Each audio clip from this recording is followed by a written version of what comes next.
Hello दोस्तों, स्वागत है आप सब लोगों का मेरे चैनल एग्जाम निंजा पर। फ्रेंड्स, आज हम एनसीईआरटी बुक का क्लास 8th का chapter number 8 algebraic expression and identities करेंगे। फ्रेंड्स, इस चैप्टर में हम बहुत ही बेसिक लेवल से हर कॉन्सेप्ट सीखेंगे। मेरे वीडियो को एंड तक देखिए ताकि आपको सभी कॉन्सेप्ट अच्छे से क्लियर हो जाए। So friends, let's start. Friend देखिए, हमारे चैप्टर का नाम है एल्जेब्रिक एक्सप्रेशन। तो हमें सबसे पहले पता होना चाहिए कि एक्सप्रेशन क्या होता है। ठीक है, तो चलिए आइए देखते हैं कि व्हाट इज एक्सप्रेशन।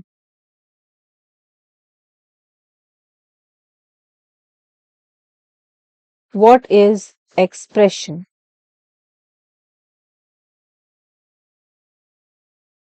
देखिए फ्रेंड, अगर मैं एक टर्म लिख एक कुछ लिखती हूँ, एक टर्म लिखती हूँ 4x। ठीक है, तो ये क्या है फ्रेंड? ये हमारा एक एक्सप्रेशन है। अगर मैं लिखती हूँ 3y, तो ये भी हमारा एक एक्सप्रेशन है। अगर मैं लिखती हूँ 3x प्लस 2y, तो फ्रेंड्स ये भी हमारा एक एक्सप्रेशन है। ठीक है, एक्सप्रेशन क्लियर। अब आइए देखिए, अब इक्वेशन क्या होता है। जब हम एक एक्सप्रेशन के साथ में जब हम एक एक्सप्रेशन के साथ में इक्वल टू लगा देते हैं, इक्वल का साइन लगा देते हैं फ्रेंड्स, तब हमारी वो एक्सप्रेशन नहीं रह जाती, फिर वो इक्वेशन बन जाती है। अब दोस्तों, ये हमारी एक इक्वेशन बन गई।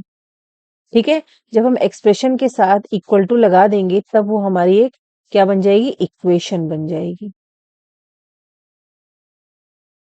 ठीक है फ्रेंड्स, एक्सप्रेशन क्लियर।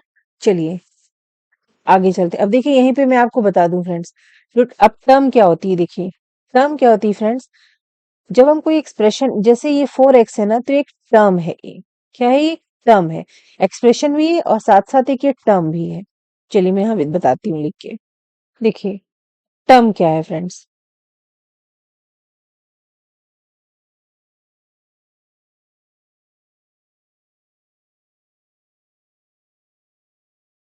टर्म क्या है? अगर मैं लिखती हूँ दोस्तों 4x, तो ये एक एक्सप्रेशन तो है ही, लेकिन इस एक्सप्रेशन के अंदर कितनी टर्म है? एक ही टर्म है।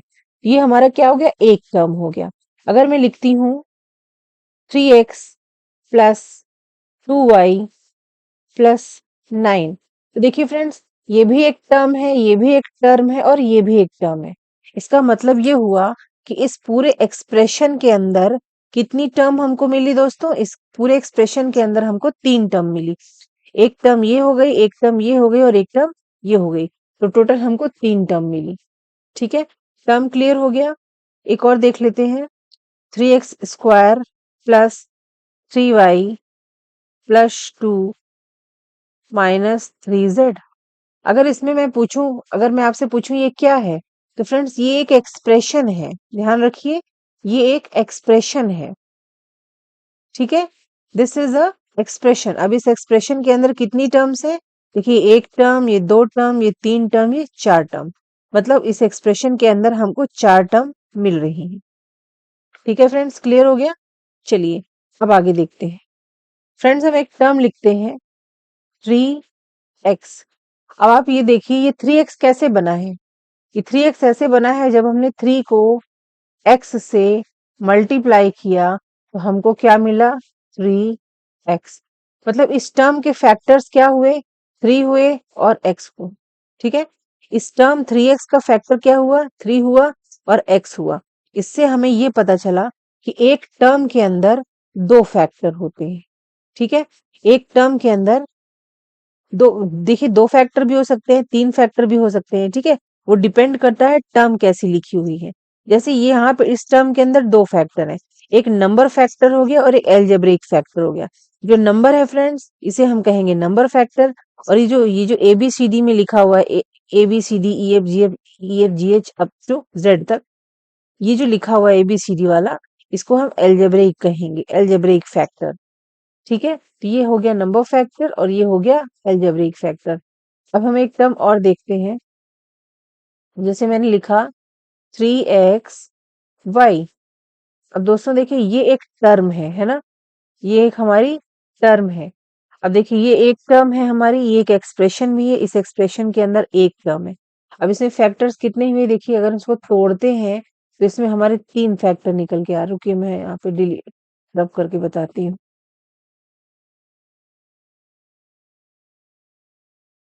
ये हमने एक टर्म ले लिया 3x y z ले लिया। ये क्या है? ये एक एक्सप्रेशन भी है, लेकिन साथ साथ एक इस एक्सप्रेशन में कितनी टर्म है? इस एक्सप्रेशन में एक ही टर्म है। ठीक है, तो फ्रेंड्स अभी कंफ्यूज मत हो जाना कि इसमें, देखिए फ्रेंड्स हमने यहाँ पे एक टर्म लिया 3xyz। आप इसमें कंफ्यूज मत हो जाना कि इसमें 3 भी है, x भी है, y भी है, z भी है, तो इसमें चार टर्म्स हो गए। नहीं दोस्तों, इसमें चार टर्म्स नहीं हुए, इसमें एक ही टर्म है। टर्म, हम टर्म को कैसे डिफरेंशिएट करेंगे? टर्म वही होगा जिसके आगे या जिसके बाद में प्लस या माइनस से स्टार्ट हो जाता है। उस देखिए यहाँ पे कोई प्लस माइनस नहीं है, ये सारे आपस में क्या है? मल्टीप्लाइड है। हाँ, लेकिन जैसे ही इसके बाद हम अगर प्लस लगा देते हैं और 5 लिख देते हैं, अब ये डिवाइड हो गए टर्म्स में। ठीक है, अब ये यहाँ प्लस से पहले तक ये जितना है ये एक टर्म है, और ये प्लस के बाद ये दूसरी टर्म है। मतलब टर्म जो होता है वो प्लस माइनस के साइन से डिफरेंशिएट होता है, अलग होता है। और ठीक है, तो ये हमारी एक टर्म हो गई, ये हमारी दूसरी टर्म हो गई। अब ये हम एक टर्म ले लिया हमने 3xyz। अब हमने कहा कि इसको हम तोड़ते हैं। हाँ, तोड़ने का मतलब ये कैसे बना है? ये देखिए 3 से बना है, x से बना है, y से बना है और z से बना है। मतलब हमने 3 को मल्टीप्लाई किया x से, y से और z से। मतलब ये चारों आपस में जब मल्टीप्लाई हुए, तब हमको एक एक्सप्रेशन क्या मिला? 3xyz। तो ये जो 3 है ना, ये थ्री एक फैक्टर है इस पूरे 3xyz का। 3 फैक्टर है, x फैक्टर है, y फैक्टर है और z फैक्टर है। अब देखिए, जो नंबर है उसे कहेंगे नंबर फैक्टर, और जो एबीसीडी वाले फैक्टर है अप टू z तक, इसे कहेंगे एल्जेब्रिक फैक्टर। ठीक है, समझ में आया बच्चों? इसे कहेंगे एबीसीडी वाले जो नंबर है इसको एल्जेब्रिक फैक्टर कहेंगे, जो नंबर है उसे नंबर फैक्टर कहेंगे। आई थिंक यहाँ तक आप लोगों को अच्छे से क्लियर हो गया होगा। ठीक है, अब आते हैं लाइक टर्म्स और अनलाइक टर्म्स पे। ये सारे कॉन्सेप्ट और जो टर्म्स मैं डिस्कस कर रही हूँ, ये सारे इस चैप्टर में आपको हेल्प हेल्प करेंगे, क्योंकि ये पूरा चैप्टर इन्हीं चीजों से भरा हुआ है। अब देखते हैं लाइक टर्म्स और अनलाइक टर्म्स। चलिए देखते हैं बच्चों। अब आते हैं लाइक टर्म्स और अनलाइक टर्म्स पे। लाइक टर्म्स, लाइक टर्म्स क्या होती है? चलिए देखिए, मैंने एक टर्म लिखा 2y। ये क्या है बच्चों? ये एक टर्म है, एक एक्सप्रेशन है। इस एक्सप्रेशन में कितनी टर्म है बच्चों? एक टर्म है। ठीक है, अब मैं फिर से लिख देती हूँ प्लस 10y। ठीक है, मैंने लिख दिया 10y। फिर मैं लिख देती हूँ 2z। फिर मैं लिख देती हूँ 9y। ध्यान देखना, ध्यान से देखना बच्चों।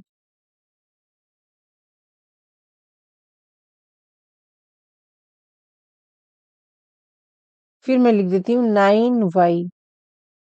लाइक टर्म्स कैसे पहचानना है? लाइक टर्म्स वो होती हैं जिनके एल्जेब्रिक फैक्टर, ये देखिए 2y में ये नंबर फैक्टर है, ये एल्जेब्रिक फैक्टर है, ये नंबर फैक्टर है, ये एल्जेब्रिक फैक्टर है, ये नंबर फैक्टर है, एल्जेब्रिक फैक्टर है, ये नंबर फैक्टर है, एल्जेब्रिक फैक्टर है। तो जिसमें एल्जेब्रिक फैक्टर मतलब A B C D up to Z, A B C D वाले जो हैं, जो फैक्टर हैं, वो एक जैसे हैं अगर, तो वो लाइक टर्म्स है। लाइक का मतलब ही हुआ सेम। ठीक है, तो देखिए अब इसमें यहाँ देखिए, इसमें देखिए ये y जो है ना, ये y वाला, ये y वाला और ये y वाला, देखिए ये टर्म जो तीन हमने जिसे रेड से मार्क किया है, 2y वाला, 10y वाला और 9y वाला, इन सभी के साथ y लगा हुआ है ना? तो y लगा हुआ है, मतलब इस टर्म में, इस टर्म में और इस टर्म में तीनों के ही अलजेब्रिक फैक्टर सेम है। देखिए तीनों के साथ y लगा हुआ है, इसका मतलब ये लाइक टर्म हो गए। 2y plus 10y plus 9y, ये क्या है? ये लाइक टर्म है, ये लाइक टर्म्स है। और लाइक टर्म्स फ्रेंड ऐड हो जाएंगी। ठीक है, लाइक टर्म्स ऐड हो जाएंगे। अब हम इनको जोड़ देते हैं, 2 में 10 12 और 12 में 9, कितना हुआ? 21। और साथ में y लगाएंगे, लेकिन y एक ही बार लगेगा। ये नहीं कि 3 बार y आया तो आप 3 लिख दीजिए, नहीं, y कितने भी बार आए हमको एक ही बार लिखना होगा। ठीक है फ्रेंड्स, ये हमारा आंसर हो गया। अब जैसे हमने कहा लाइक टर्म्स जो हैं वो ऐड होते हैं, है ना, लेकिन अनलाइक, अब अनलाइक टर्म्स पे आते हैं। अनलाइक टर्म्स क्या है?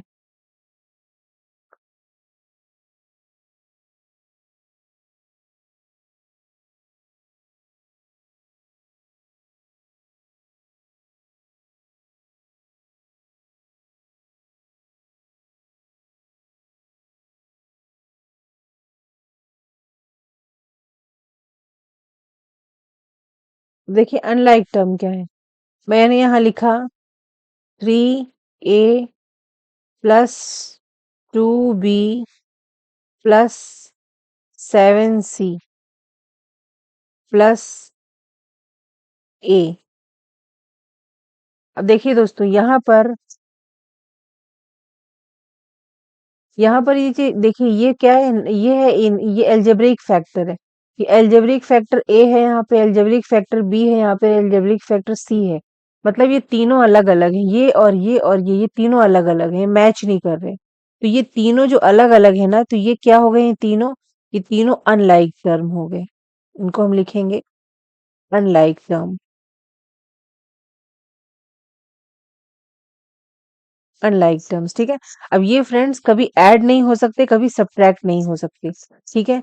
अब यहाँ पे देखिए, इसी के साथ फ्रेंड्स ये देखिए, ये ए और ये वाला ए, ये दोनों अलजेब्रिक फैक्टर सेम है, तो हम 3a में 1a को ऐड कर सकते हैं। तो हम हमारा आंसर क्या आएगा, 3a में हम 1a को ऐड करेंगे, तो हम इसको लिख सकते हैं 4a। ठीक है, 3a को और a को हमने जोड़ दिया 4a। बाकी ये दोनों नहीं जुड़ेंगे क्योंकि ये a के साथ मैच नहीं कर रहे। ये एज इट इज हम इनको लिख देंगे, plus 2b plus 7c plus 2b plus 7c। ठीक है, तो हमने ये देखा कि लाइक टर्म्स जो होंगे वो ऐड हो जाते हैं, और जो अनलाइक टर्म्स होते हैं वो ना ही ऐड होंगे ना ही सब्ट्रैक्ट होंगे, एज इट इज ही वो बने रहेंगे। ठीक है फ्रेंड्स, तो चलिए, आज हमने इस चैप्टर में हम यही सब पढ़ने जा रहे हैं। जैसे जैसे हम आगे एक्सरसाइज करेंगे ये सब चीजें आपको आएंगी साम आगे। अब हम एक चीज और देख लेते हैं, एडिशन एंड सब्ट्रैक्शन। जैसे कि फिगर देखिए आप यहाँ पे,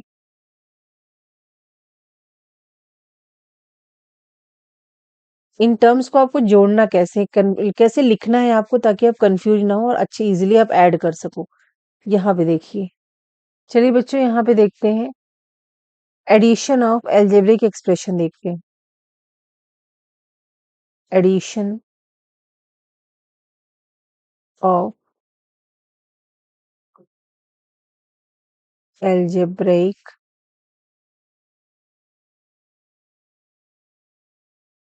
एक्सप्रेशन। ठीक है, एडिशन देखते हैं। देखिए यहाँ पर हमको एक क्वेश्चन दिया गया है 7x। चलिए देखते हैं, एग्जाम्पल नंबर 1 देखते हैं कैसे दिया है। दिया गया है 7xy, में यहाँ बड़ा बड़ा लिख देती हूँ ताकि आपको इजिली दिखे। 7xy plus 5yz minus 3zx। ध्यान से देखना, हमें क्वेश्चन दिया गया है, हम लिख रहे हैं, ये भी डायरेक्ट लिखते जाएंगे। 7xy plus 5yz minus 3zx। ठीक है, ये हमें पहला दिया गया है। अब दूसरा आइए, दूसरा दिया गया है 4yz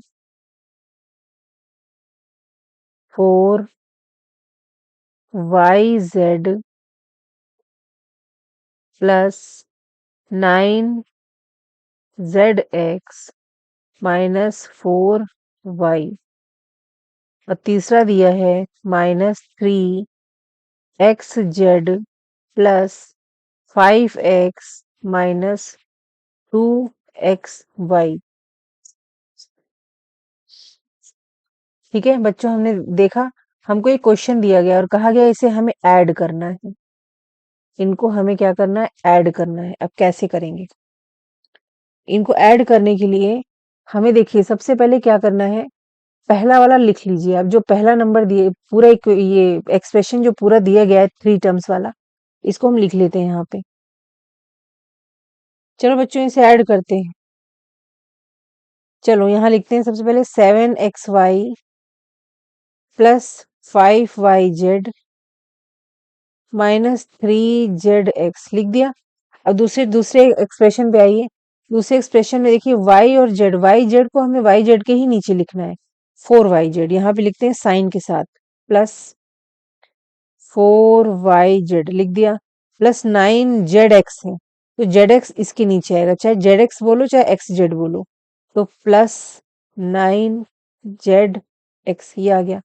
-4y का देखिए लाइक टर्म y कहीं पे भी नहीं है, अकेला y कहीं पे भी नहीं है, तो हम एक जगह बना लेते हैं y के लिए, यहाँ पे लिख देते हैं -4y। ठीक है, अब आते हैं तीसरे पे आते हैं। देखिए ये xz है तो xz वाला xz के नीचे आ जाएगा। xz वाला कहाँ है, ये रहा, तो हम यहाँ पे साइन के साथ लिखेंगे -3xz, ये लिख लिया। देखिए -5 प्लस 5x है, यहाँ पे x वाला कोई भी लाइक टर्म नहीं है, इसका मतलब हमें यहाँ पे एक अलग से जगह बनानी पड़ेगी 5 के लिए। यहाँ पे बना लेते हैं +5x। अब यहाँ पे -2x है, -2x है, ये एक्स वाई है दोस्तों,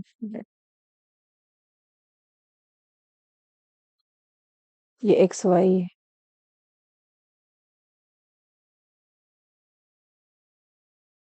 अब यहाँ पे बचा -2xy, तो अब ये -xy के नीचे हम xy लिख लेंगे, तो ये 7xy है, इसके नीचे यहाँ पे लिखेंगे -2xy। ठीक है, अब हम इन सबको ऐड करेंगे।